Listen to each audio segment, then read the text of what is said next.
सातारा जिल्ह्यातील करंजे नावाचं एक छोटंसं पण सुंदर गाव. हिरवीगार शेती, सकाळी पक्ष्यांचा किलबिलाट, संध्याकाळी मंदिरातील घंटानाद आणि शांत आयुष्य. या गावात रोहित आणि पूजा यांचं छोटंसं घर होतं. पूजाचं लग्न होऊन अवघी 6 महिने झाले होते. लग्नानंतर दोघांचं आयुष्य अगदी स्वप्नासारखं सुरू झालं होतं. रोहित प्रेमळ स्वभावाचा होता आणि पूजा साधी, समजूतदार व कष्टाळू होती. दोघांनी मिळून अनेक स्वप्न रंगवली होती. छोटंसं घर, एक व्यवसाय आणि सुखी संसार. पण नियतीला काही वेगळंच मान्य होतं. लग्नानंतर काही महिन्यातच रोहितला दुबईमध्ये चांगल्या पगाराची नोकरी मिळाली. घरची आर्थिक परिस्थिती सुधारण्यासाठी त्याने ती संधी स्वीकारली. निघताना त्याने पूजाचा हात हातात घेतला. पूजा, फक्त 2-3 वर्षाचा प्रश्न आहे. मग कायमचा तुझ्याजवळ परत येईन. पूजाने हसण्याचा प्रयत्न केला, पण तिच्या डोळ्यात अश्रू दाटले होते. लवकर या.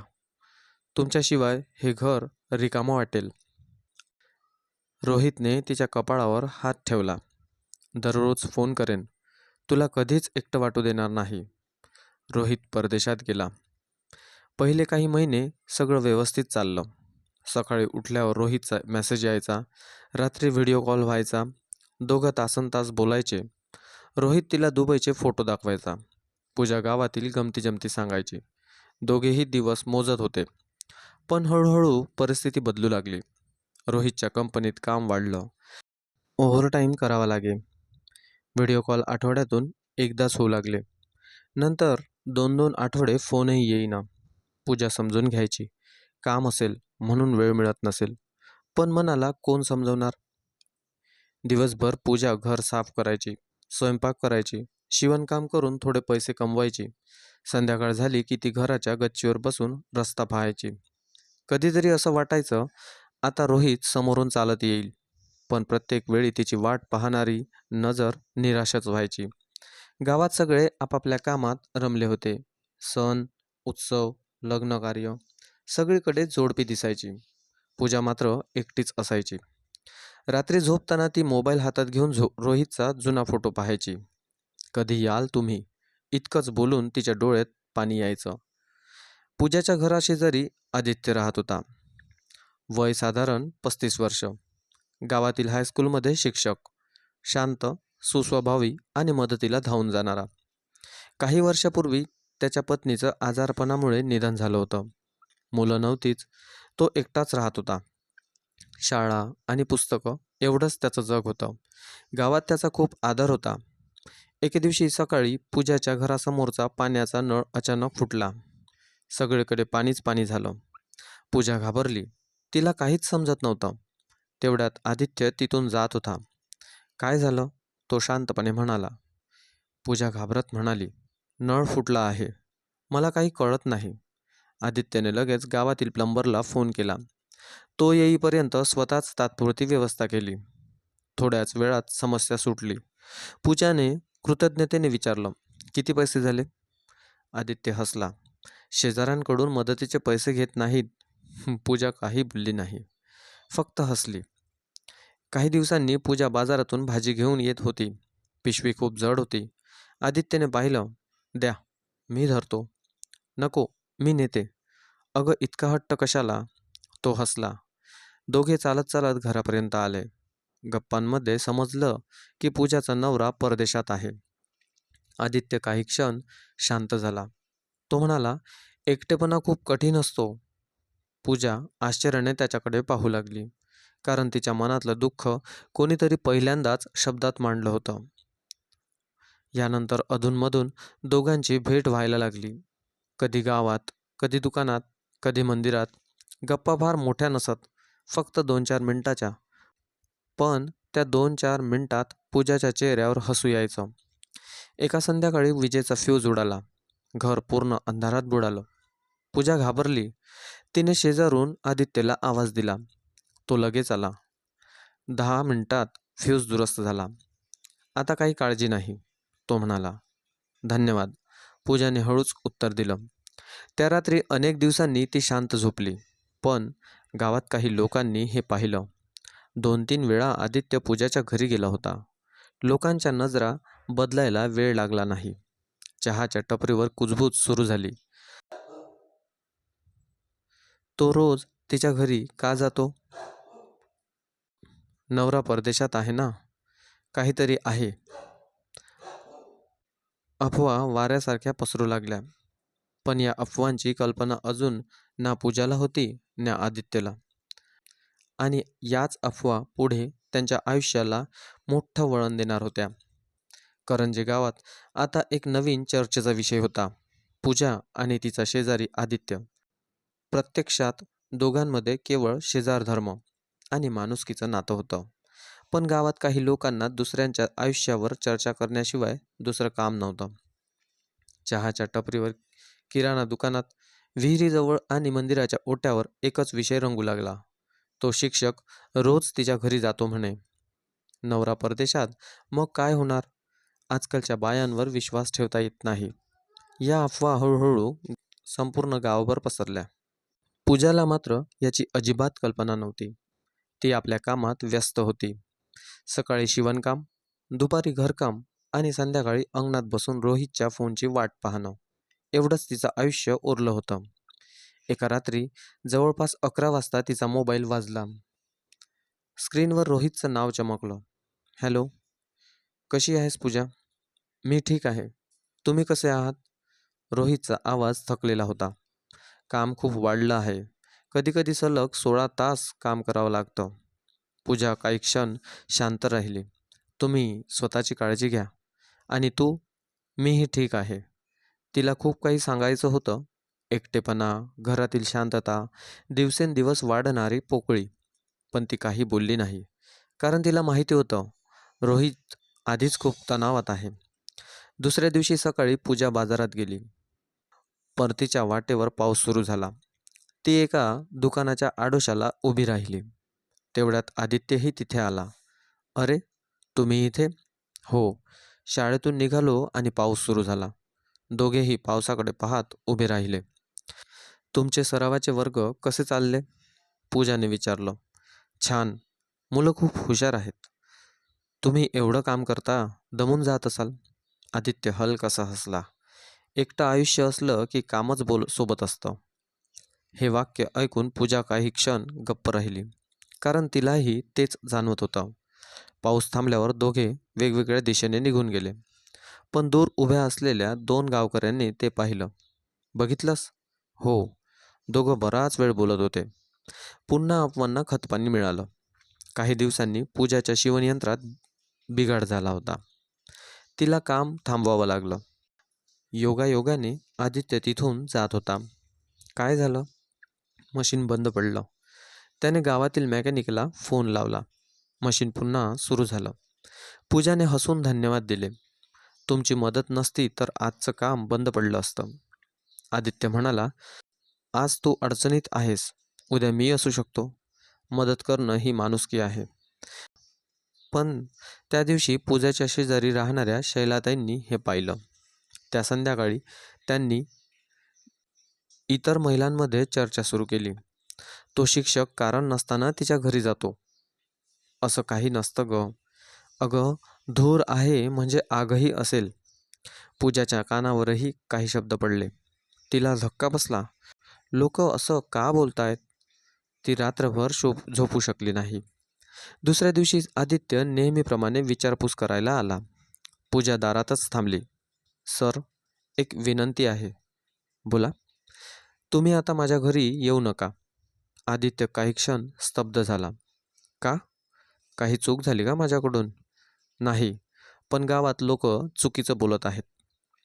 आदित्यने दीर्घ श्वास घेतला. मला समजलं. त्याने हसण्याचा प्रयत्न केला. आजपासून मी अंतर ठेवेन. तो मागे वळला आणि शांतपणे निघून गेला. पूजाच्या डोळ्यात पाणी आलं. तिने एक चांगला मित्र गमावल्यासारखं वाटलं.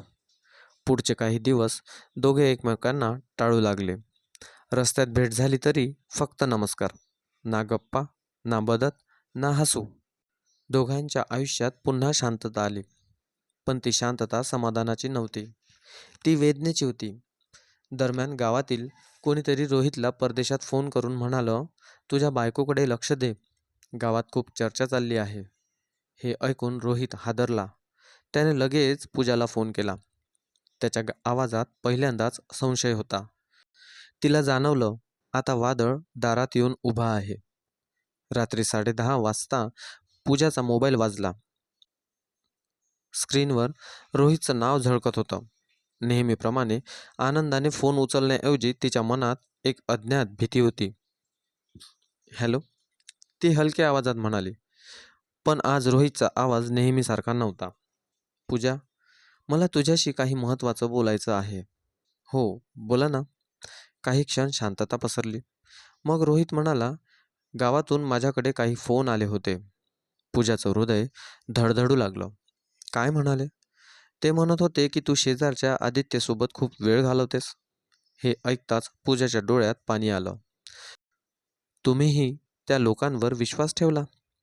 रोहित काही क्षण गप्प राहिला.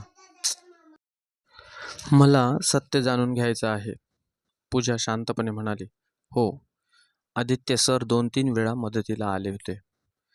पाण्याचा नळ फुटला होता. शिवणयंत्र बंद पडलं होतं. फ्यूज गेला होता. पण त्यापलीकडे काहीच नाही. रोहितने विचारलं, मग गावात इतक्या चर्चा का आहेत?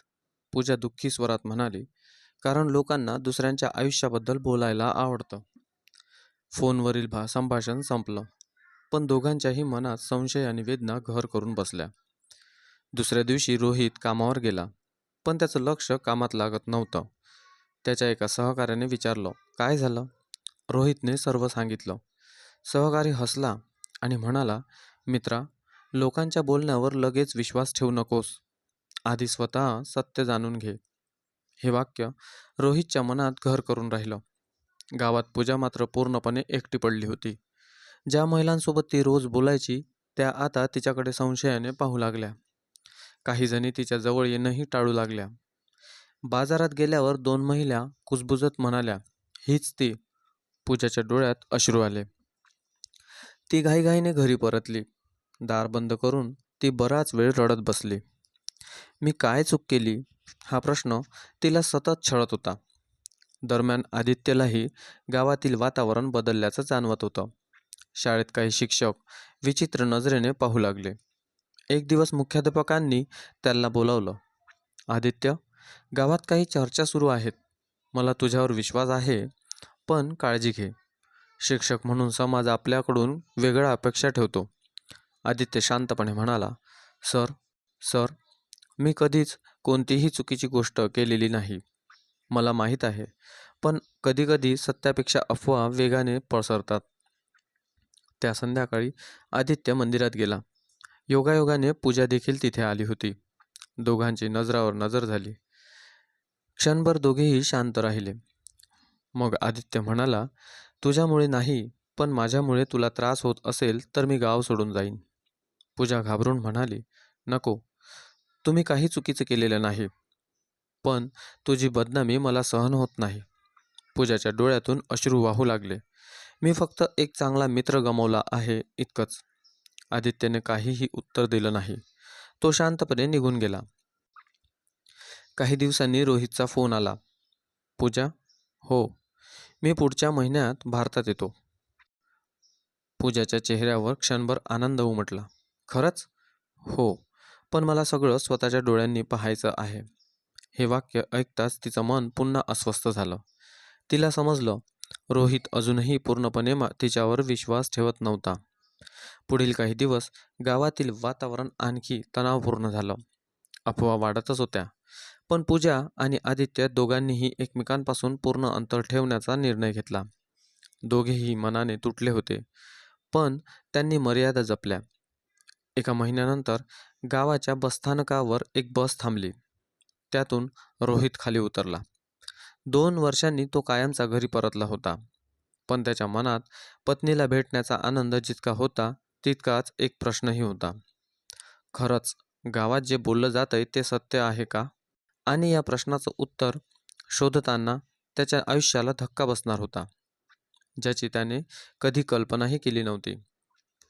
रोहित बसमधून खाली उतरला तेव्हा सकाळचे 9 वाजले होते. 2 वर्षांनी तो कायमचा भारतात परतला होता. हातात बॅग, चेहऱ्यावर थकवा आणि मनात हजारो प्रश्न. घरासमोर पोहोचताच पूजा त्याला पाहून धावत बाहेर आली. रोहित. तिच्या डोळ्यात आनंदाश्रू होते. रोहितने हलकसं हसू दिलं, पण त्याच्या चेहऱ्यावरचं दडपण स्पष्ट दिसत होतं. घरात प्रवेश केल्यावर पूजा त्याच्यासाठी चहा घेऊन आली. तुम्ही अचानक आलात, काही सांगितलंही नाही. रोहित म्हणाला, तुला सरप्राईज द्यायचं होतं. पण त्याचा आवाज कोरडा होता. पूजाला जाणवलं, त्याच्या मनात अजूनही काहीतरी चालू आहे. 2-3 दिवस रोहित शांत राहिला. तो गावात फिरू लागला, जुन्या मित्रांना भेटला. पण जिथे जाई तिथे कोणीतरी मुद्दाम किंवा नकळत म्हणायचं, तुझी बायको खूप धाडसी आहे. शेजारी शिक्षक खूप मदत करायचे म्हणे. कोणी स्पष्ट काही बोलत नव्हतं, पण प्रत्येक वाक्यात संशय दडलेला होता. रोहितचं मन अधिकच अस्वस्थ झालं. एके दिवशी त्याने थेट आदित्यच्या शाळेत जाण्याचा निर्णय घेतला. शाळा सुटल्यानंतर आदित्य बाहेर आला. समोर रोहित उभा होता. नमस्कार, आदित्य शांतपणे म्हणाला. रोहितने नमस्कार केला. थोडं बोलायचं आहे. दोघे जवळच्या बागेत जाऊन बसले. काही क्षण शांतता होती. मग रोहित म्हणाला, माझ्या अनुपस्थितीत तुम्ही माझ्या घरी येत होतात? आदित्यने नजरेला नजर देत उत्तर दिलं, हो, पण फक्त मदतीसाठी. लोक वेगळंच बोलतात. आदित्य हलकासा हसला. लोकांचं काम बोलणं आहे, पण मी कधीही तुमच्या विश्वासाला तडा जाईल असं वागलो नाही. त्याने शांतपणे प्रत्येक प्रसंग सांगितला. फुटलेल्या पाण्याचा नळ, बंद पडलेलं शिवणयंत्र, फ्यूज, बाजारातून आणलेलं सामान आणि नंतर अफवा सुरू झाल्यावर स्वतःहून अंतर ठेवलेलं. रोहित शांतपणे ऐकत होता. त्यावेळी शाळेचे मुख्याध्यापक तिथे आले. त्यांनी रोहितला ओळखलं. तुम्ही पूजाचे पती ना? हो, मुख्याध्यापक म्हणाले. तुम्हाला एक गोष्ट सांगतो. आदित्यसारखा प्रामाणिक शिक्षक मी आयुष्यात कमी पाहिला आहे. गावात अफवा पसरल्या तेव्हा याने स्वतःच त्या महिलेपासून अंतर ठेवलं, फक्त तिची बदनामी होऊ नये म्हणून. रोहित काहीच बोलला नाही. त्या संध्याकाळी रोहित घरी परतला. पूजा अंगणात बसून शिवणकाम करत होती. ती त्याच्याकडे पाहून हसली. आज एवढे शांत का? रोहित तिच्या समोर बसला. पूजा, मी तुझ्यावर संशय घेतला. पूजाच्या हातातील सुई खाली पडली. मी लोकांच्या बोलण्यावर विश्वास ठेवला. पूजाच्या डोळ्यात पाणी आलं. मी रोज तुमची वाट पाहिली, प्रत्येक फोनची वाट पाहिली, आणि शेवटी माझ्यावरच संशय घातलात. हे ऐकून रोहितच्या डोळ्यातही अश्रू आले. माफ कर. दुसऱ्या दिवशी गावात ग्रामसभा होती. तेथे काही लोक पुन्हा कुजबूज करू लागले. तेवढ्यात रोहित उभा राहिला. तो मोठ्या आवाजात म्हणाला, माझ्या पत्नीबद्दल आणि आदित्य सरांबद्दल जे बोललं जातं ते पूर्णपणे खोटं आहे. सगळे शांत झाले. एका एकट्या स्त्रीला मदत करणं हा गुन्हा नाही. गुन्हा आहे तो पुरावा नसताना बदनामी करणं. गावातील अनेकांनी मान खाली घातली. शैलाताई पुढे आल्या. पूजा, आमची चूक झाली. आम्ही एकीव गोष्टीवर विश्वास ठेवला. पूजा फक्त एवढाच म्हणाली, शब्दांनी केलेल्या जखमा दिसत नाही, पण त्या खूप खोल असतात. त्या दिवसानंतर गावातील वातावरण बदलू लागलं. लोकांना त्यांच्या चुकीची जाणीव झाली. पण रोहितच्या मनात अजून एक निर्णय बाकी होता. त्याने ठरवलं, आता पुन्हा कधीही पत्नीला एकटं सोडायचं नाही. मात्र त्यासाठी त्याला एक मोठा त्याग करावा लागणार होता. ग्रामसभेतील त्या घटनेनंतर संपूर्ण गावात शांतता पसरली होती. काही दिवसांपूर्वी ज्या लोकांनी पूजाबद्दल कुजबूज केली होती, तेच आता तिच्यासमोर यायला कचरू लागले. रोहित मात्र आतून खूप अस्वस्थ होता. त्याला सतत एकच गोष्ट टोचत होती. मी माझ्या पत्नीवर विश्वास ठेवण्याऐवजी लोकांच्या बोलण्यावर विश्वास ठेवला. त्या रात्री पूजा अंगणात बसून आकाशाकडे पाहत होती. चंद्रप्रकाशात तिचा चेहरा शांत दिसत होता, पण मनात अनेक वादळ होती. रोहित तिच्या जवळ जाऊन बसला. पूजा, ती त्याच्याकडे पाहू लागली. मी तुझी माफी मागितली, पण माझी चूक इतकी मोठी आहे की मी फक्त सॉरी म्हणणं पुरेसं नाही. पूजा काही क्षण शांत राहिली. विश्वास तुटला की तो पुन्हा जोडायला वेळ लागतो. रोहितने तिचा हात हातात घेतला. मी वेळ देईन, पण पुन्हा तुला कधीच एकटं सोडणार नाही. दुसऱ्याच दिवशी रोहितने दुबईतील कंपनीला फोन केला. त्याने कायमची नोकरी सोडण्याचा निर्णय घेतला. सगळ्यांना आश्चर्य वाटलं. त्याच्या मित्राने विचारलं, "इतक्या चांगल्या पगाराची नोकरी का सोडतोयस?" रोहित शांतपणे म्हणाला, "पैसा पुन्हा कमवता येतो, पण नातं तुटलं तर ते परत मिळवणं कठीण असतं." काही दिवसांनी रोहितने गावातच एक छोटंसं हार्डवेअर आणि शेतीसाठी लागणाऱ्या वस्तूचं दुकान सुरू केलं. सुरुवातीला व्यवसाय फारसा चालला नाही, पण पूजा त्याच्या खांद्याला खांदा लावून उभी राहिली. ती दुकानाचा हिशोब ठेवू लागली. दोघे सकाळपासून संध्याकाळपर्यंत मेहनत करू लागले. हळूहळू ग्राहक वाढू लागले. व्यवसायालाही गती मिळाली. एक दिवस रोहित म्हणाला, "तुझ्या शिवणकामासाठी वेगळी खोली तयार करूया." पूजाच्या चेहऱ्यावर आनंद फुलला. काही महिन्यातच त्यांनी छोटंसं बुटीक सुरू केलं. गावातील महिला तिच्याकडे कपडे शिवायला येऊ लागल्या. पूजाचा आत्मविश्वास परत आला. दरम्यान आदित्यची बदली दुसऱ्या तालुक्यात झाली. गाव सोडण्यापूर्वी तो रोहित आणि पूजाला भेटायला आला. त्याच्या हातात मिठाईचा डबा होता. "माझी बदली झाली आहे." पूजा हसली. "तुमच्यामुळे आम्ही एक गोष्ट शिकलो." आदित्यने विचारलं, "कोणती?" रोहित पुढे म्हणाला, "माणुसकी आणि गैरसमज यांच्यामध्ये खूप बारीक रेषा असते, पण विश्वास असेल तर कोणतंही नातं वाचू शकतं." आदित्य हसला. "माझी एकच इच्छा आहे, तुम्ही दोघं कायम आनंदी राहा." तिघांनी एकमेकांचा निरोप घेतला. 1 वर्षानंतर रोहितचं दुकान चांगलं चालू लागलं होतं. पूजाच्या बुटीकचीही गावभर चर्चा होतीच. एके दिवशी त्याच गावात नवीन कुटुंब राहायला आलं.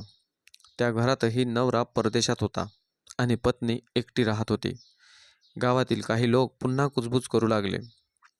यावेळी मात्र पूजा पुढे आली.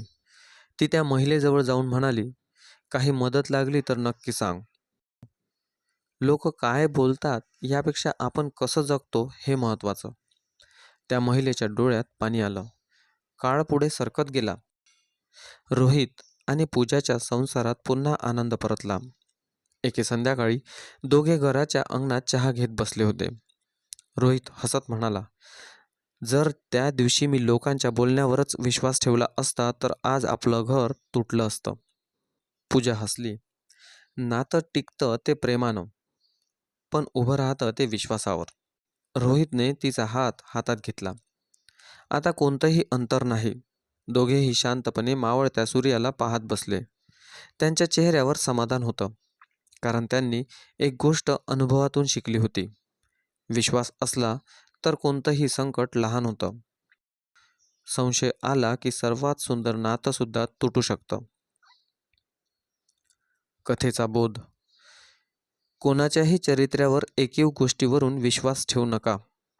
एकटेपणात माणसाला आधाराची गरज असते, पण विश्वास आणि संवाद यामुळेच नाते टिकतात.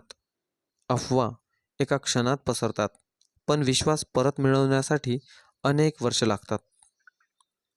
समाप्त.